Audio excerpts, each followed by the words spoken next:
नमस्कार, आप देख रहे हैं इंडिया टाइम 24 न्यूज़। आपके साथ मैं हूं प्रवीण। अर्चना योगायतन जो पिछले 21 वर्षों से प्राकृतिक चिकित्सा, योग और जन कल्याण के लिए कार्य कर रही है, अब संस्थाओं का एक ग्रुप बन चुकी है जो देश और समाज में विभिन्न कार्य विभिन्न क्षेत्रों में कर रही है।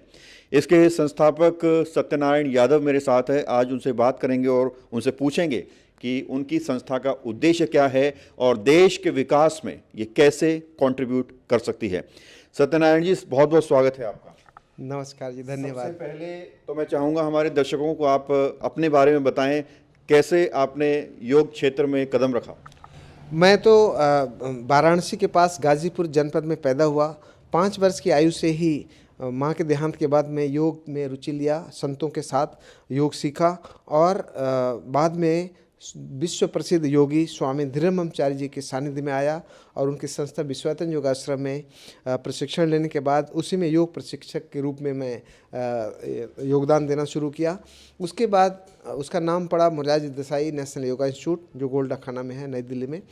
उसके बाद मैं विचार किया कि सरकार के साथ कुछ सीमाएं होती हैं, नियम होते हैं, अपनी इच्छा के अनुसार हम योग प्रचार प्रसार नहीं कर पा रहे थे। तो हमने सन 2000 में अर्चना योगायतन नामक एक ऐसी संस्था की स्थापना की जो योग, आयुर्वेद, नेचुरोपैथी और अल्टरनेटिव थेरेपीज़ के विकास के लिए, प्रचार प्रसार के लिए पूरे देश में हम लोग शिविर आदि के द्वारा यूनिवर्सिटीज़ में, होटल में, हॉस्पिटल में, क्लब में, ऑफिसेज में, आर्मी के लिए या सैनिकों के लिए, गाँव के लिए, सबके लिए हम लोग शिविर लगाते हैं और वृक्षारोपण, पर्यावरण के लिए भी काम करते हैं, स्वच्छता के लिए भी प्रशिक्षण भी देते हैं। खासतौर से विद्यार्थियों को हम लोग फोकस करते हैं। तो ये लक्ष्य है हमारा कि ज़्यादा से ज़्यादा योग, ऋषि मुनियों की जो विद्या है, योग, आयुर्वेद, प्राकृतिक चिकित्सा, उसको जन जन तक पहुंचाया जाए। सत्यनारायण जी, जिस तरह से आपने बताया कि लगभग 21 साल पहले आपने अर्चना योगायतन का ओपन की, उसके बाद आप जनहित से जुड़े समाज में कई सारे कार्य कर रहे हैं।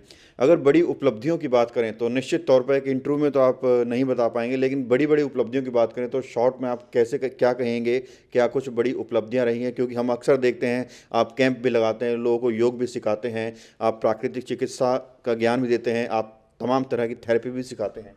देखिए, हम लोग, हमारी अर्चना योगायतन सेमिनार एक छोटे से गांव से लेकर के अंतर्राष्ट्रीय स्तर का भी हम सेमिनार करते हैं। अपोलो जैसे हॉस्पिटल में भी करते हैं, अस्पतालों में, क्लबों में, गाँवों में।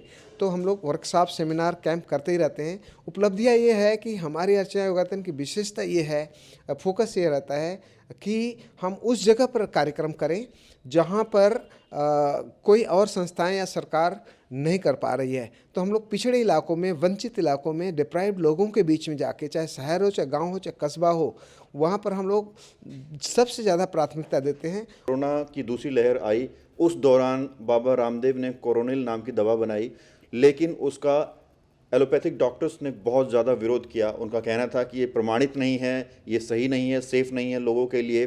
क्या आप चाहेंगे कि जो आपने संस्थान लिया है अल्मोड़ा में, वहाँ रिसर्च भी होगी, वहाँ पर प्रशिक्षण भी होगा, वहाँ दवाएं भी बताई जाएंगी लोगों को, तो सरकार कुछ ऐसा करे कि जो है प्रमाणिकता दी जाए आयुर्वेदिक दवाओं को? बहुत, ये मेरे मन की बात आप कह रहे हैं। मेरे भी मन में है कि जैसे स्वामी रामदेव जी ने कोरोनिल बनाया, उन्होंने, अब कितनी प्रमाणिक थी, चूँकि कानून के बारे में ऐसे मान्यता है कि कोई प्रमाणिकता नहीं थी या थी कि नहीं, मैं उस पर कमेंट नहीं कर सकता। लेकिन आधुनिक जगत में एलोपैथ के लोगों ने, सरकार ने बहुत हल्ला मचाया था। हम चाहते हैं कि आयुर्वेद, योग, प्राकृतिक चिकित्सा बहुत ही सधी हुई चिकित्सा पद्धति है। ऐसी दुनिया की कोई बीमारी नहीं जो ठीक नहीं की जा सकती है। लेकिन चूंकि प्रामाणिकता न होने के कारण बहुत हे दृष्टि से देखा जाता है, खास तौर से आधुनिक युवा पीढ़ी में।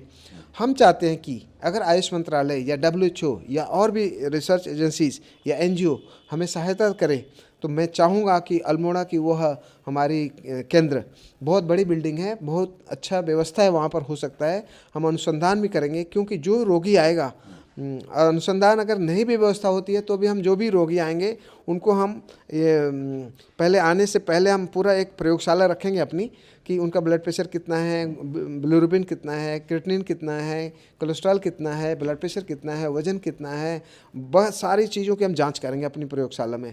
उसके बाद 1 हफ्ते रहें, चाहे 1 महीना रहें, चाहे जितने भी दिन रहें, हम आने से पहले भी एक उन पर अनुसंधान करेंगे या जांच करेंगे कि कितना प्रभाव पड़ा। वो डाटा जो है हम पब्लिश करेंगे आम पब्लिक के लिए भी, ताकि पेशेंट को तो विश्वास हो ही, दिखाई तो देगा ही, और वो आंकड़ा हम पब्लिश भी करेंगे, प्रकाशित करेंगे अखबारों के द्वारा या सरकार के द्वारा या आप लोगों के माध्यम से। तो हम चाहते हैं कि आने वाली पीढ़ी को एक विश्वास हो कि वास्तव में आयुर्वेद, योग, प्राकृतिक चिकित्सा कितना प्रामाणिक है। एलोपैथिक में कुछ ऐसी बीमारियां हैं, कोई पेशेंट जाता है लेके डॉक्टर के पास तो वो कह देते हैं कि ज़िंदगी भर इसका इलाज चलेगा, ठीक होने वाली नहीं है, इसको सिर्फ कंट्रोल किया जा सकता है, जैसे बीपी हो गया, शुगर हो गया, थायराइड हो गया। क्या आयुर्वेद में इनका परमानेंट इलाज है? निश्चित रूप से ब्लड प्रेशर को तो हम लोग कुछ ही दिनों में, कुछ ही हफ्तों में पुराना से पुराना उच्च रक्तचाप हो चाहे लो ब्लड प्रेशर हो, क्योंकि उसका कारण है मुख्य रूप से तनाव या और भी कोई कारण है, उसके कारण को हम लोग दूर करते हैं। तो कारण जब दूर हो जाएगा तो ब्लड प्रेशर, हम तो देखे हैं, अनुभव है मेरा कई वर्षों का, 40 वर्षों का, कि ब्लड प्रेशर को तो हम लोग कुछ ही दिनों में ठीक कर देते हैं, कुछ ही हफ्तों में ठीक कर देते हैं, पुराना से पुराना। तो हम क्रिटिसाइज़ या कमेंट नहीं करेंगे एलोपैथ पर, लेकिन एलोपैथ की महत्ता भी बहुत है, उसकी वैल्यू भी बहुत है, उसकी हम प्रशंसा भी करते हैं कि जैसे एक्सीडेंट हो गया या इमरजेंसी में कुछ समस्या हो गई या कोई बीमार आ गया तो उसको एलोपैथ ही बचा सकती है, उसमें आयुर्वेद, योगा, नेचुरोपैथी नहीं कुछ कर सकता। हम चाहते हैं कि आयुर्वेद, योग, नेचुरोपैथी और एलोपैथ सब लोग मिल के काम करें, सभी वैज्ञानिक, सभी चिकित्सक, सभी विद्वान, सभी लोग, योगी लोग, सब लोग जुड़ करके काम करें, ताकि जनता तो निर्दोष है, बेचारी इनोसेंट है, उसको तो हम लोग परोसें अच्छी चीज़। तो हम चाहते हैं स्वास्थ्य मंत्रालय से, आयुष मंत्रालय से, भारत सरकार से, राज्य सरकार से या किसी भी NGO एजेंसी से या किसी व्यक्ति विशेष से भी जो हमें आर्थिक सहायता दे सके। तो हमें अनुभव है पिछले 40 वर्षों का, योग का, आयुर्वेद का, नेचुरोपैथी का, तब उस अनुभव को वैज्ञानिक कसौटी पर खरा दे, ताकि आने वाली पीढ़ी, हमारी जो पीढ़ी है, स्वस्थ रहे। और हम लोग, सबसे बड़ी बात कि आयुर्वेद, योग और नेचुरोपैथी महंगी लगती है लोगों को, लेकिन महंगी नहीं है, अगर उसको वैज्ञानिकता के साथ परोसा जाए तो इससे सस्ता कोई हो नहीं सकता। कोरोना का जो दूसरा वेव आया था, उस वक्त भी आपको हमने देखा था पूरी तरह से एक्टिव थे, झुग्गी बस्तियों में, पिछड़े एरियो में जा रहे थे, लोगों को खाना खिला रहे थे, कपड़े दे रहे थे। कितना काम संस्था ने किया कोरोना काल में उस वक्त? देखिए, कोरोना काल हो चाहे सामान्य काल हो, हमारी संस्था समाज सेवा के लिए एकदम कमिटेड है। तो सत्यनारायण यादव के दिल्ली स्थित दफ्तर में इस वक्त हम मौजूद हैं। ये भी एक बार मैं चाहूँगा कैमरामैन दिखाए, ये भी कैमरा रोल करके दिखाए कि किस तरह का ऑफिस है। यहाँ भी तमाम तरह की जो है थेरेपी की जाती है, आयुर्वेदिक थेरेपी यहाँ पर लोगों को दी जाती है और परमानेंट इलाज। और इसके साथ साथ ही जैसा कि सत्यनारायण यादव ने बताया कि अल्मोड़ा में भी एक बड़ी बिल्डिंग ली गई है, वहाँ प्रयोगशाला बनाई जाएगी, वहाँ प्रशिक्षण दिया जाएगा, वहाँ रिसर्च की जाएगी। साथ चाहिए आपका और सरकार का। कैमरा जर्नलिस्ट नीरज साथ प्रवीण, इंडिया टाइम 24 न्यूज़। खबरों से खबरदार रहने के लिए चैनल को सब्सक्राइब करें और प्रेस करें बेल आइकन।